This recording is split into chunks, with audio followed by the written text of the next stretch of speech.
Hello friends, welcome to Shiny's world.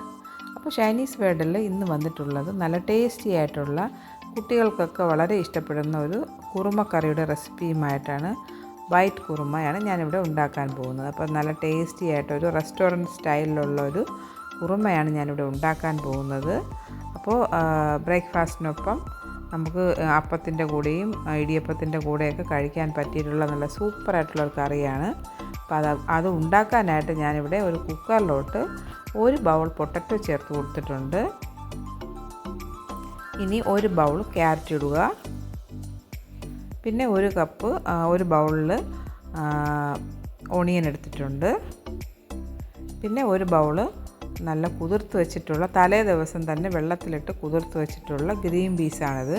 അതും കൂടി ചേർത്ത് കൊടുത്തിട്ടുണ്ട്. ഇനി ആവശ്യത്തിനുള്ള ഉപ്പ് ചേർത്ത് കൊടുക്കുക. അപ്പോൾ അതിന് ശേഷം നമ്മൾ ഉപ്പ് ആവശ്യത്തിനുള്ള ചേർത്തതിന് ശേഷം ഞാൻ വെള്ളം ഒഴിച്ചു കൊടുക്കുന്നുണ്ട്. അപ്പോൾ ഞാനിപ്പോൾ ഇവിടെ പെട്ടെന്ന് ആകാൻ വേണ്ടിയിട്ട് ഞാൻ ചൂടുവെള്ളമാണ് ഒഴിച്ചിട്ടുള്ളത്. നിങ്ങൾക്ക് നോർമൽ വാട്ടർ യൂസ് ചെയ്യാം. അപ്പോൾ വെള്ളം ഞാൻ ഒഴിച്ചിട്ട്, അതായത് എനിക്ക് ഇച്ചിരി ഗ്രേവി വേണമെന്നുള്ളത് കാരണം ഞാൻ കുറച്ച് കൂടുതൽ വെള്ളം ഒഴിച്ചിട്ടുണ്ട്. എന്നിട്ട് ജസ്റ്റ് ഒന്ന് ഇത് മിക്സ് ആക്കിയതിന് ശേഷം നമുക്ക് ഇത് സ്റ്റൗവിലോട്ട് മാറ്റണം. അപ്പോൾ ഞാൻ നന്നായിട്ട് ഇത് മിക്സ് ആക്കിയതിന് ശേഷം അടുപ്പിലോട്ട് മാറ്റുന്നുണ്ട്.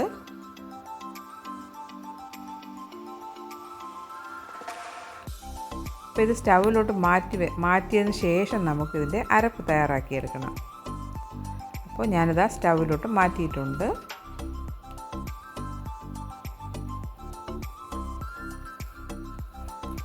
അപ്പോൾ ഇനി അതിന് ശേഷം ഞാൻ ഇതിൻ്റെ അരപ്പ് തയ്യാറാക്കിയെടുക്കാനായിട്ട് ഒരു മിക്സിയുടെ ജാറിലോട്ട് ഒരു ബൗൾ തേങ്ങ ഇട്ട് കൊടുത്തിട്ടുണ്ട്.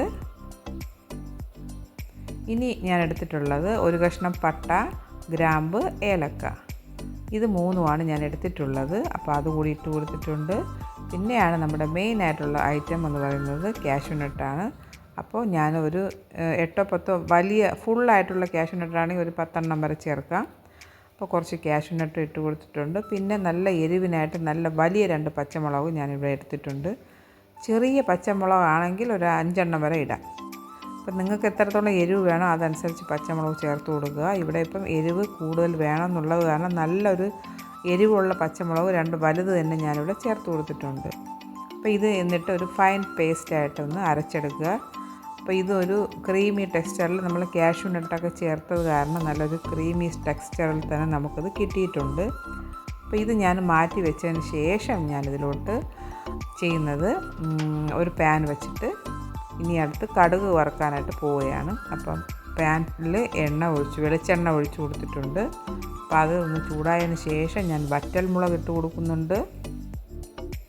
അതിന് ശേഷം ഒരല്പം കടുക് ഇട്ട് കൊടുക്കണം. അപ്പോൾ കടുക് നന്നായി പൊട്ടിയതിന് ശേഷം നമ്മൾ കറിവേപ്പില ചേർത്ത് കൊടുക്കണം.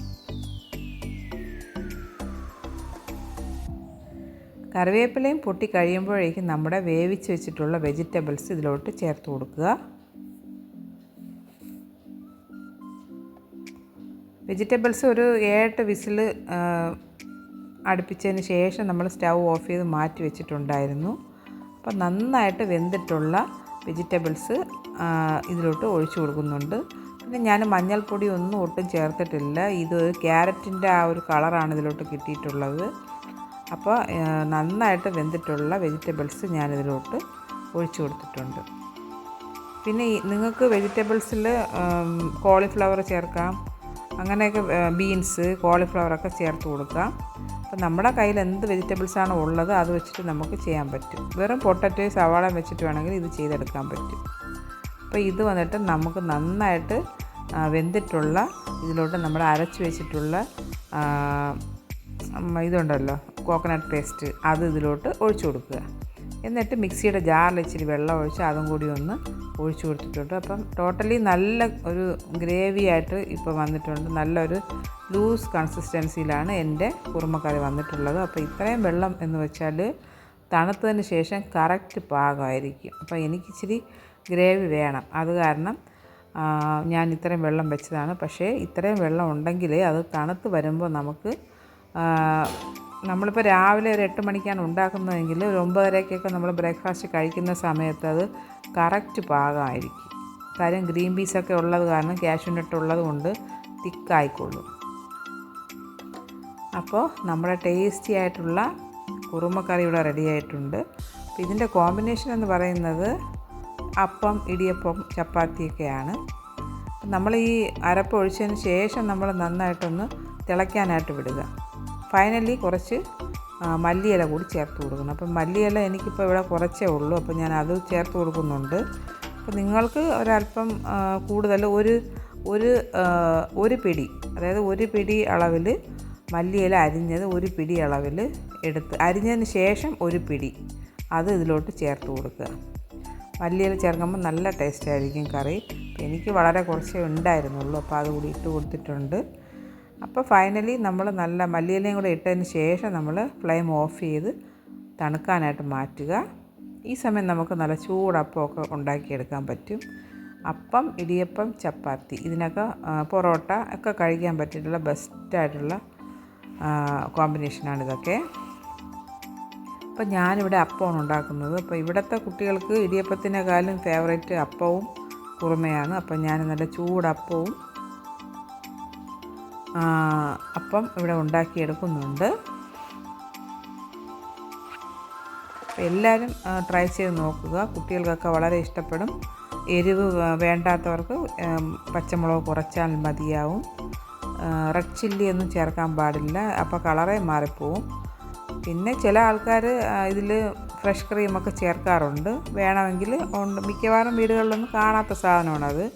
ഉണ്ടെങ്കിൽ അതുകൂടി ഒഴിച്ചു കഴിഞ്ഞാൽ വേറൊരു നല്ല ടേസ്റ്റി ആയിരിക്കും, ഹോട്ടൽ സ്റ്റൈലാകും. പക്ഷേ ഇത് ശരിക്കും പറഞ്ഞാൽ ഇതൊരു റെസ്റ്റോറൻറ്റ് സ്റ്റൈലാണ്. അതായത് ഈ പട്ട, ഗ്രാമ്പ്, ഏലക്ക, കാഷ്യൂനട്ട് ഇത് ഇത്രയും ചേർക്കുമ്പോൾ തന്നെ റെസ്റ്റോറൻറ്റ് സ്റ്റൈലായി കഴിഞ്ഞു. അപ്പോൾ എല്ലാവരും ഇതൊന്ന് ട്രൈ ചെയ്ത് നോക്കുക, എൻ്റെ ഈ ഒരു റെസിപ്പി. അപ്പോൾ ഇനി അടുത്തൊരു പുതിയ വീഡിയോയുമായിട്ട് ഞാൻ വരുന്നതായിരിക്കും. അതുവരെ എല്ലാവർക്കും ഒരിക്കൽ കൂടി താങ്ക്സ്. എല്ലാവരും എൻ്റെ വീഡിയോ കണ്ട് എന്നെ സപ്പോർട്ട് ചെയ്യുക. ഈ ഒരു റെസിപ്പി ഉണ്ടാക്കി നോക്കിയതിന് ശേഷം എല്ലാവരും കമൻറ്റ് ചെയ്യുക. അപ്പോൾ ഇനി അടുത്തൊരു പുതിയൊരു വീഡിയോയുമായിട്ട് വരുന്നത് വരെ ബൈ ബൈ.